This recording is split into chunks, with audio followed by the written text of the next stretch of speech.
Now I know that the television comes on and here's a bad program. And we say immediately, the children shouldn't look at this. So we send the children to bed. By the way, when you do that, make sure you turn the television down. I read a study the other day where it can do more damage if they don't see the image and they hear the words. Because their minds make things up worse than what the image would have been. All right, we've got the children away, and you're watching it. Did you know the biggest children are still there? The subconscious is a child. You say it's ketchup. 32 people. And you say next week they'll be on the screen again alive. They're not really dead. You say it's only a script. When I say you say, am I talking about the conscious brain? The subconscious thinks what? It's real. It's for real. It's happening. The next time you're watching it, just look at the palm of your hand and why is it all moist? If it's only a script. And why the next day, when it's going through your mind like this, continuous chain, over and over and over, why do you say, why did she have to do that? Then you get thoroughly disgusted because it was only a movie. You reprimand who? The subconscious. A half an hour later, what are you thinking again? Why did she have to do that? You keep bawling out the subconscious. You can't blame it. Why? It thinks it's for real. And it's really sorry that she did it. And it wishes it could solve the problem. Have you ever gone over a film over and over and tried to solve it a different way? The subconscious is not satisfied with that solution. It's trying to work out something else. You see, you have a tremendous dynamo of power in the subconscious, but it needs to be harnessed. We're going to show you tonight how to harness it. I'm going to watch a television program for 1 hour, and it's coming through the eye gate into the consciousness, registers, and then goes into the subconscious, and it occupies the space of 1 hour. Now, I have two factors that will register in my subconscious. Number one will be time, and number two will be intensity. And these two equal the actual power of the thought. All right, the time element here will be 1 hour, and the intensity will be my belief factor or my emotions. And let's say I really believe it's a script. And let's say that my hands didn't actually perspire. Well, there's a dozen ways to do it. I know when some people watch a film, you can always tell when they're believing it. They have to go to the bathroom. What are we doing? Are we affecting their kidneys? I want you to know we're all made a little differently. Some people just perspire. But what you're doing is your body beginning to react to a live situation that's affecting you. Right now, to the degree that this does this, do we increase the intensity or the belief level or the emotions? All right, let's say on this it's only about, say 5%. By the way, it has to be at least 2% or you can't believe it. When I say that, if I read a sentence, in order for me to get continuity out of the sentence, do I have to believe that it's a sentence? I'm running up almost 2% belief just to have continuity. Now, when I multiply these two together, I actually have in my subconscious how much this television program is actually worth to me. Now, before I go to bed, I decide I'm going to have my devotions. Not much time tonight. 2 minutes. That's time enough for one scripture verse and 30 seconds of prayer. Now, I'll give you the benefit of the doubt. The most I can possibly believe here is maybe 97%. You see, this up here will always have approximately a 3% doubt. And that's because it has administrative function. One of the administrative functions is protection. And do I have to always protect myself so that I don't take anything in or become too naive? By the way, this is what hinders the learning process, is that 3%. In other words, it's almost as if the conscious is up there on guard saying, I don't think it's true. There must be something wrong. Have you ever felt this way? let's look a little bit beyond this to see what really goes. So we say that's your 3% functioning, so I'm limited to 97%. Now the next day, about 4 o'clock in the afternoon, when my blood sugar's a little bit low, a little bit fatigued, I have thoughts that come into my consciousness. You say, does everybody have negative thoughts that bombard them? Well, you probably have them, but you wouldn't even tell your spouse about them. Well, let me give you an illustration. A man is driving down the freeway. He's coming home from work, it's 4:30. His lanes are all full of traffic, and he comes across an interpass onto another road. He sees 2 lanes of traffic coming toward him.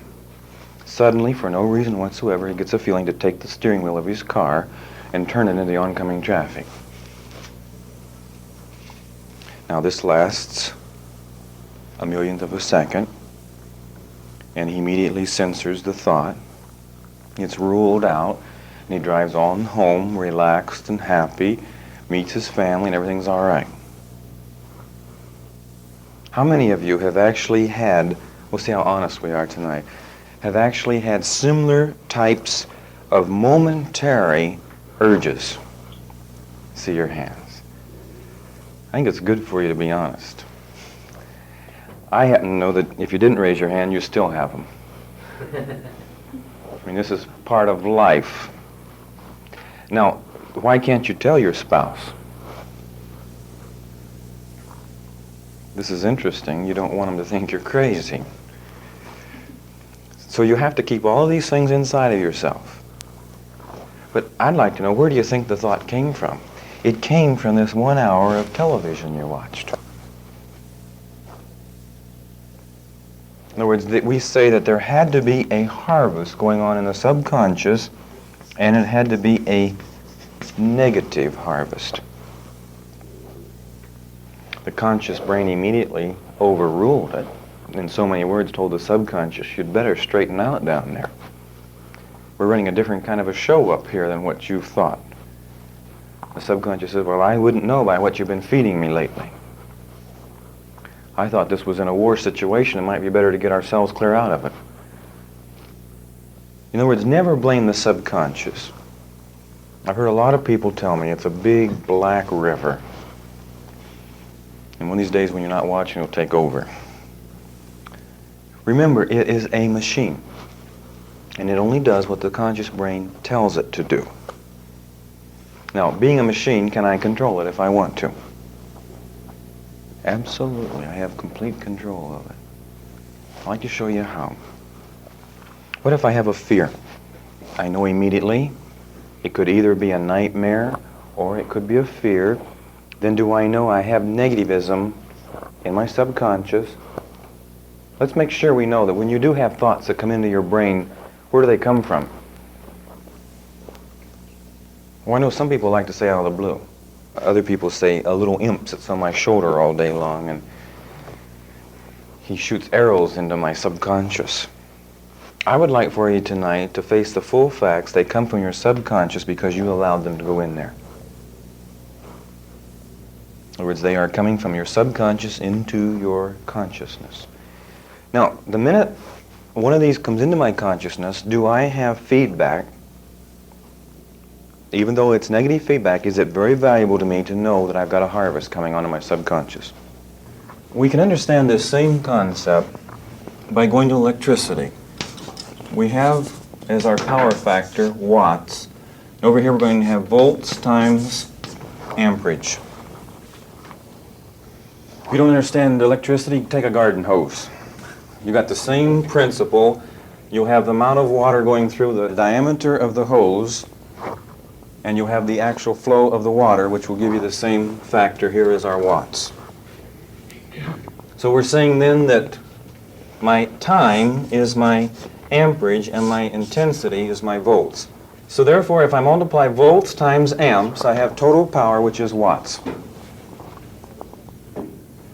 I wish there were some other factors in the English language besides electricity to be able to multiply the two together, but the only ones I know are electricity. But this demonstrates the law, this formula. All right, now, if this formula is true, then do I control what's in my subconscious by controlling how I put it in and with what intensity I put it in? Now I've introduced the concept of control. Now I'd like to show you the most beautiful secret in the world. I am 3 years old and I have fear. It lasts for a few seconds and I realize it's not really true and I conquer it. Then when I'm 7, I have another fear and it lasts for 3 seconds and I conquer it. I'm 12 now and I get scared of the dark. It was only 5 seconds and I conquered it. I'm receiving my fears at random, am I not? I haven't got any sessions of constant fear for any length of time at all. So here I am today, 20 years old, and I've had scattered fears through my life. Now I'm going to take a formula. I'm going to sit down for 2 hours and repeat. Though the mountains tumble into the sea, though the earth be done away with, yet will I not fear. Now I'm using a formula, and I'm using 2 hours here. And what's my belief factor? The reason we use scripture verses is because if you believe it's the inspired word of God, can you run 97% here? Do I get a higher factor on my power factor? So I repeat it for 2 hours. It's amazing. One lady who had taken the seminar had a little fear. You know, these ridiculous kind that have no reason or rhyme whatsoever but scare you half to death. So she started repeating, and after 15 minutes she was curious of what she had been afraid of. So she thought and thought and thought, what was it that had scared me? And finally when she remembered what it was, she laughed out loud. She couldn't wait to tell me that this formula allowed her to laugh at fear. Now, what am I doing in 2 hours? Am I putting more into my subconscious against fear than I've had all my life put together then? All right, now let's assume you're going to live another 1,000,000 years on the earth. Do you know that the longer you live, the more you tend to have the same thoughts that you've had prior? So if I have believed that fear was really real in the past, and I grow older, do I tend to believe it's more real? So if I'm going to live to be 1,000,000 years old, will I begin to believe in fear more? But it will still be at random. What if I do 2 hours a day for 6 months against fear? Will I be able to put more into my subconscious than if I did live another 1,000,000 years? I walked into a real estate office and there's a little sign on the wall and it said, "Fear knocked at the door, faith answered, nobody was there." Give me a real good feeling. Why? It was an attack against fear. Did you know that if you live to be 1,000,000 years old, how many of these little signs and little slogans are you going to run into? Not very many, are you? Do you think maybe you might run into enough to just equal the fear? That's even doubtful. But if I set up a program of 2 hours a day for 6 months, what have I done to every bit of fear of my being? Got rid of it. I know some people would like to say, isn't this a lot of hard work? Why don't we just decide that there's nothing to fear and forget it? Well, you can't because it's emotional. You can sit down here like a logical, matured adult, and you can say, there's nothing in the dark to hurt me. And there's no real reason to be afraid of the dark, and the dark never has hurt anybody, and it never will hurt anybody, and I am now no longer afraid of the dark. And someone happens to by mistake turn the light out in the room you're sitting in, and you scream and run into the wall. And you say, what's wrong with me? I just reasoned it out. In other words, can you reason fear out? No, it's emotional. And by the way, the fact that it becomes ridiculous just aggravates you. I mean, to think that some little thing like this that doesn't even make sense is running your life. But this particular formula does what? When you reason, you only reasoned in the conscious level, and all of this was full of fear. So what would you expect to happen when the lights go out? And who controls you? Your conscious or your subconscious? Subconscious. Your subconscious. So when the lights go out, are you in as bad a condition as you were before you reasoned? But repetition goes to the subconscious, and that gives you your fight. Now, I'll give you another one. That God hath not given me the spirit of fear, but of love and of power and of a sound mind. Let's take something like an inferiority complex. A widow whose husband had been dead for 9 years, and at the end of this time she'd spent all the money, and she'd never worked before in her life, and she came to the seminar, and she happened to come this particular night. And the next morning she went out to get her first job of her whole lifetime. She was sitting in the room where they were waiting to be interviewed, and her hands were shaking. So she did this. She thought she had the situation now under control, until she looked down and her blouse was moving.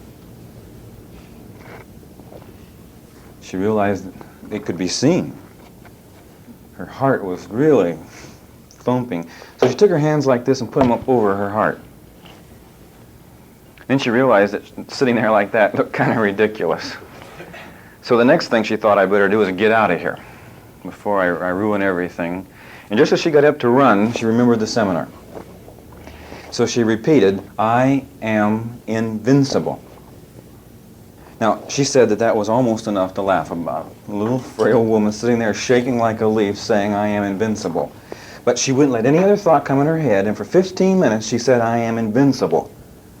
At the end of 15 minutes, her hands were not shaking, her blouse was not moving, and she walked in for the interview and they hired her.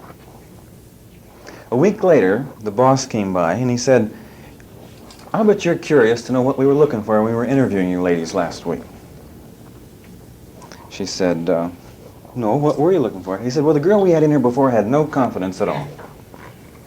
And we made up our mind in this interview we would only look for one thing. We were going to hire the girl with the most confidence."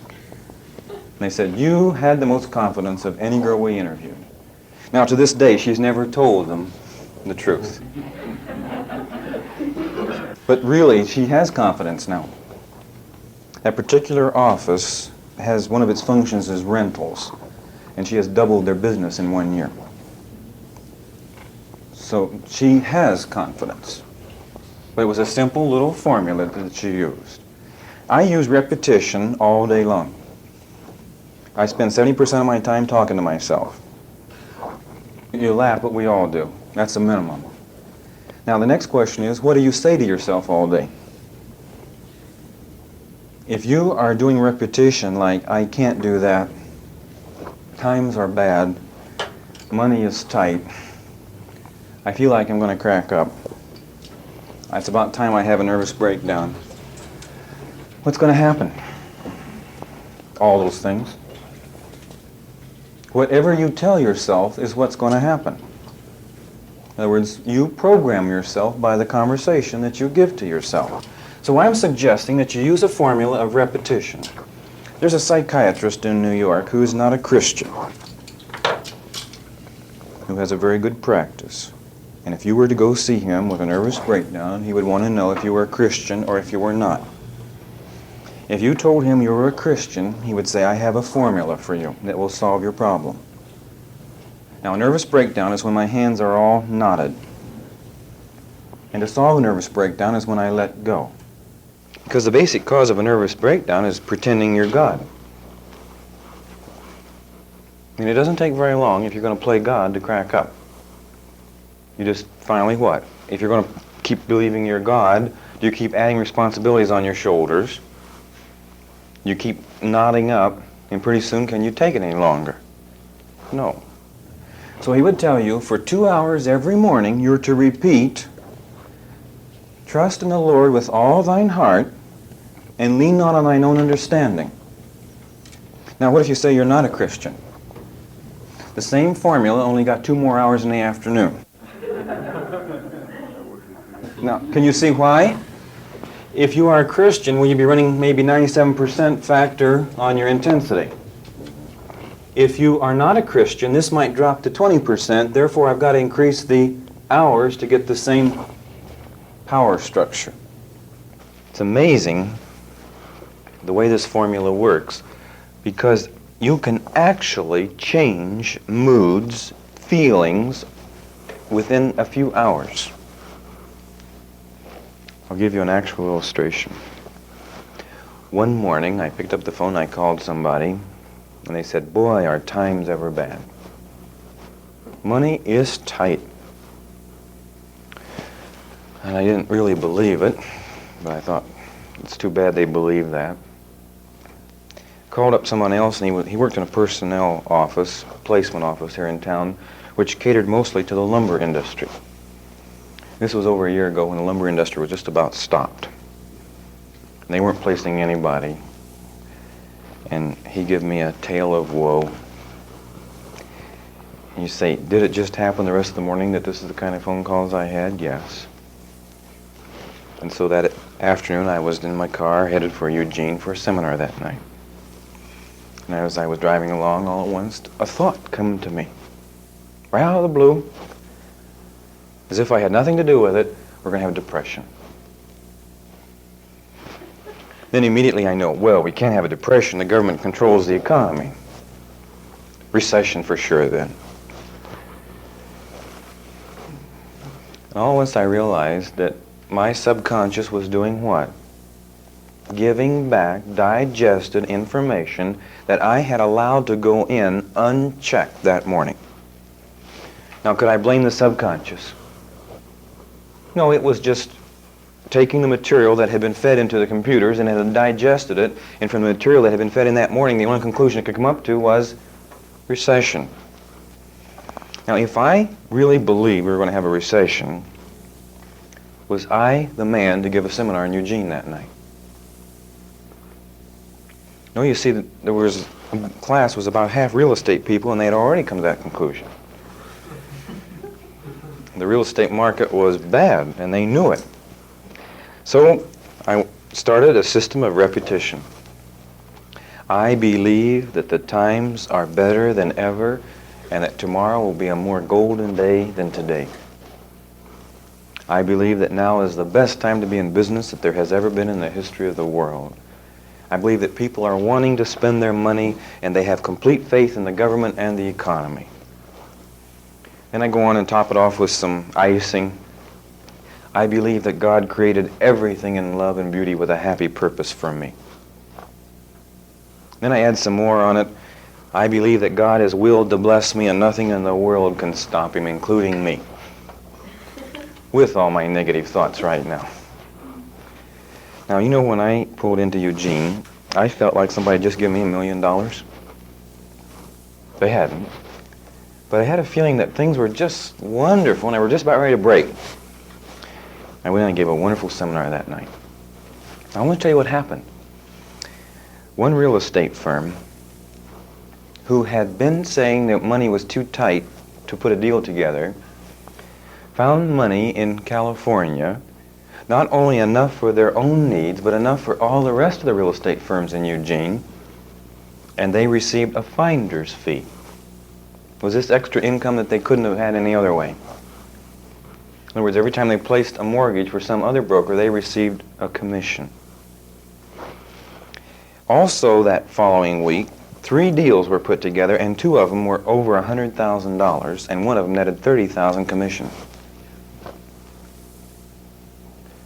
And this was in 1966.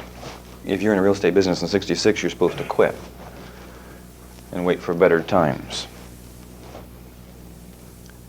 Or you see that by repetition did I control my own attitudes? Yes, I did. I have felt tremendous power in being able to actually control my own attitudes by repetition, so that do I have to let circumstances push me? Not at all. And when you begin to feel this way, do you begin to feel like a conqueror? The next time you've got a mood, what can you do now? Instead of asking yourself, all right, subconscious, you ruined the morning, are you going to ruin the afternoon too? Instead of resorting to some type of fatalism, you can say what at 9 o'clock sharp? Today's going to be how? Just the way I want it. Then you line up the artillery and you go to war. Now always remember, anytime you're called into battle, do you blame the machine that we call subconscious? No, because the subconscious is doing what? Giving you the information that you previously fed into it. Now, I haven't been talking about battle several times tonight. I'd like to give you my type of battle cry. I am not dead, Sir Andrew cried. I am hurt, but not slain. I'll just lie here and bleed a while, and then I'll rise and fight again. If you're under 30, you probably won't believe that you should lie there and bleed a while. But if you're past 30, it's interesting, you believe in it. Normally, the reason when you're under 30 you don't believe you should lie there and bleed a while is because under 30 you haven't been hit that hard yet. But you don't live in this world very long until you get knocked clear off your feet. And sometimes you do say, I'll just lie here and bleed a while. It isn't the lying there and bleeding a while that does any damage at all. In fact, that helps you. The secret is, do you always rise again and fight again? Now, if you should arrive at a situation in life, and some of you will, there's no question about it, when you run into a real crisis and you're very disturbed, and when you will think that you've got 6 thoughts at once, repetition will still solve your problem, but you have a hard time concentrating. I have a formula that will work. This method I've tried many times, and it's beautiful. You take a blank sheet of paper, a pencil. You write what you're going to repeat. I've got my sense of touch. While I'm writing, I'm looking at it, my eye gate. While I'm looking at it, I'm speaking it, my ear gate. So I'm writing it, reading it, hearing it, feeling it. All senses except taste. I even try to go further. I taste it. When the mountains are going into the sea, I see the foam and taste the salt water. By the way, on that particular scripture verse, after the mountains have gone into the sea and after the earth's been done away with, where are you? In space. In other words, everything on this earth that could have scared you is gone. It's a beautiful experience to be out there in space. And I found, too, that when you repeat this over a period of hours, you keep getting different mountain ranges. You keep getting different kinds of splashes. Your imagination just keeps bringing up different images, which actually intensifies your emotional level. Now, there's one other thing we can do to help our repetition, and that is if something comes through my eye gate or my ear gate that I do not like, I block it. Now, all the block does, it does not stop it from going into my subconscious, but it lowers the intensity factor or the belief factor. Now, we're building up a problem here, especially people who've sown a lot of wild oats. We're saying that even though I block or cut, and even though I use repetition, am I still putting things here that we can never get rid of? I know some people who had some brain surgery where they've taken out part of their brain, but they still don't get rid of anything. Would you compare the subconscious to a 20-acre field?